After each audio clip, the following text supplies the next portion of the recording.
Sabay-sabay natin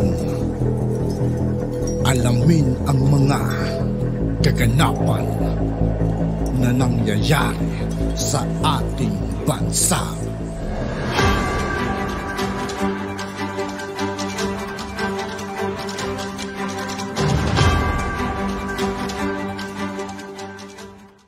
Yo, what's up mga kaibigan? This is I2K po again. Ngayon nandito naman ulit tayo sa channel ni Banat News Updates. Dito ulit tayo magbibigay ng komento at reaksyon. Kaya samahan nyo ako guys. Let's go! Minamahal mo ba yung Pilipinas? Siyempre. Pero pag tinanong mo, gusto mo ba makipaggera? Ayaw. Ayun. Nag-aksaya po tayo ng maraming pondo para po sa pagsusulong ng tiyatya. Tapos ayaw po ng tao. Kaya, alam nyo naman ng mga politiko. Yung sa Congress kasi, palibasa, doon lang sila sa distrito nila. Di ba? Kayang-kaya nila ipanalo yun. Yung mga senador po, hindi. Kung ano po yung sinusuportahan ng Pilipino yung tiyatya, tanghere. Wala pa pong kredibilidad yan, tanghere na yan. No? Eto po, Pulse Asia, ako, batak na to pagdating sa survey. Pinaniniwalaan yan. Kaya pag tinuloy nila yan, matutuwa po mga dilawan. Kasi mga dilawan, nagtatribe yan sa mga gulo. Pag mga bagsakang ekonomiya, pagka nagkakasilip sila ng tsansa. Okay, balik tayo rito. Ito po si Hontiveros.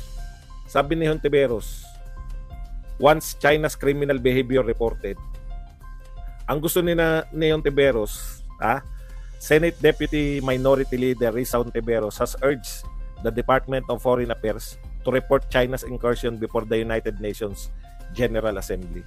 Alam niyo, mahirap talaga yung dakdak lang ng dakdak eh. Nakita po ninyo yung diferensya? No, ito, senador lang. Gusto ninyo, yan yung gawin ni VP Sara, magsalita tungkol dyan. Ito po, pupurihin nyo ba yan? Salita ng salita. United Nations General Assembly. Wala ka ba talaga? Isusumbong man China sa United Nations. Ang China, permanent member yan ng UN Security Council. Hindi mo ba alam yun? Kayang ibito ng China kung ano man yung mapagpapasya ng United Nations General Assembly. Pwedeng ibito yan ng China. Sayang, mag-aaksaya na naman ng oras, panahon. Sayang po ang pera ng gobyerno sa walang kawawaan. Gusto lang nila mangampanya. Nangangampanya lang yan. Okay. Balik po tayo rito. Ito po importante. Ayan, no? Sabi nga rito sa politico.ph. Hindi po hindi po maka Duterte to. Actually, anti-Duterte tong politiko na to. Hanggang pledge na lang ba ang Pilipinas? Pilipinas slumps to near bottom of foreign investors' fave country. Yan po yung pamagat, no? Bagsak po. Unti-unti pong halos kulelat po ang Pilipinas sa preference. Ano po ibig sabihin nun? Ayan, no? PM slumps to near bottom of foreign investors' favorite countries. Ang Pilipinas po ay rank 91st o 91 sa 130 sa Milken Institute Global Opportunity for 2024. Ibig sabihin, no? Napakababa po. Ano man ang gawin natin, magtsatsa man tayo, ituloy man yan tsatsa, dalawa po magiging epekto sa atin ng tsatsa eh. No? Masama po pareho. Una, mag-aaksaya tayo na pera kasi billion po gagastosin dyan. Pag maghihiring sila ng tsatsa, maghihiring yung Congress, actually naghihiring na sila ngayon. Yan na lang po pinag-uusapan nila paano babaguhin ng Constitution. Tapos yan, maghihiring yung Senate. Tapos magkakaroon na naman po ng tinatawag nating dito po nagkakaroon ng magic eh. Pag iba yung version ng Congress, iba yung version ng Senate, magkakaroon na naman ng tinatawag nating BICAM. Diyan na naman insertion na naman yan. Masusunod na naman yung mga magagaling magmanipula.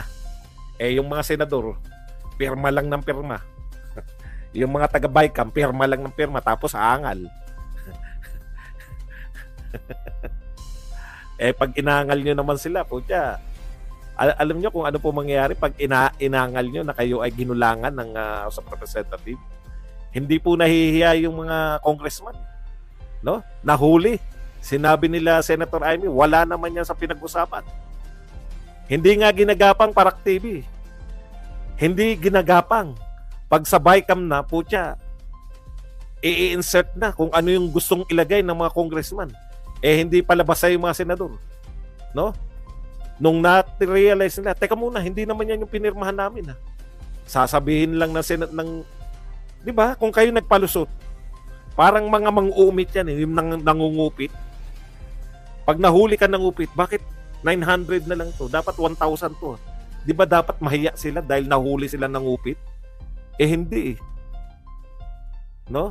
Nahuli sila na dinugas nila, yung dinugas nila yung BICAM eh. Nag-insert sila eh, di ba? Nahuli sila nila Amy. Hindi naman yan yung pinirmahan namin. O ano sinabi nila? Imbis na mahiya. Ano sinabi?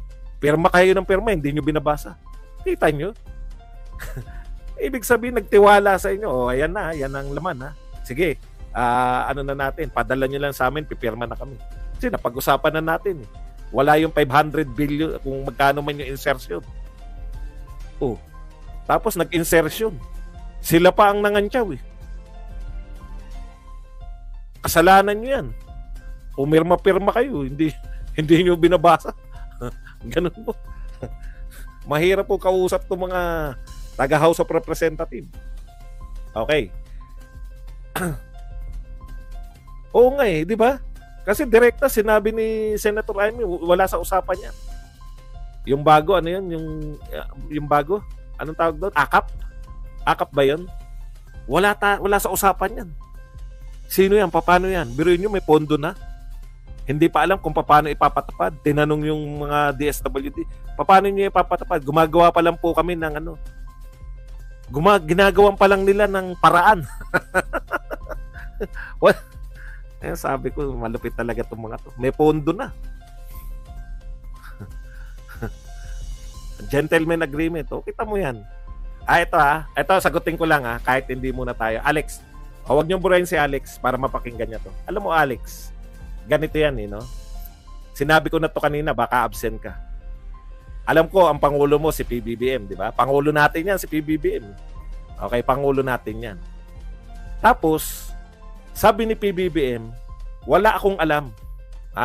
Sabi Alex, makinig ka.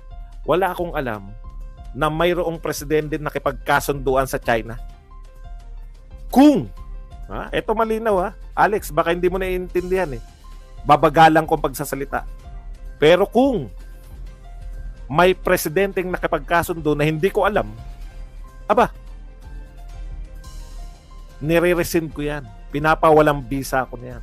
So, ibig sabihin, Alex, lahat ng kasunduan, lihim man yan o lantad man yan, na hindi alam ni Pangulong Marcos, pinapawalang visa na niya. Ngayon, sasabihin mo, may gentleman's agreement. Sino ba nagsabi niyan? Si Roque. O ngayon, ikaw, loyalista ka. Kanino ka makikinig? Kay BBM o kay Roque? Ikaw naman pala, kay Roque ka nakikinig. Dalawa po nagsabi niyan. Japan. Chinese official. Yung Chinese official po ang nagsabi niyan. Hindi ba kami nag-uusap ni Roque? Malaking tao po ba ako? Para kausapin ako ni Roque. Small time lang po ako.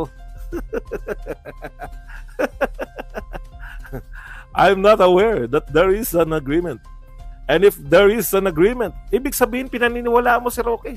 May sinabi si Roque. May lalabas daw na pulburon video eh. Di ba si Roque, ang akusasyon nyo kay Roque, ulitin ko lang ang akusasyon nyo kay Roque, hari ng fake news.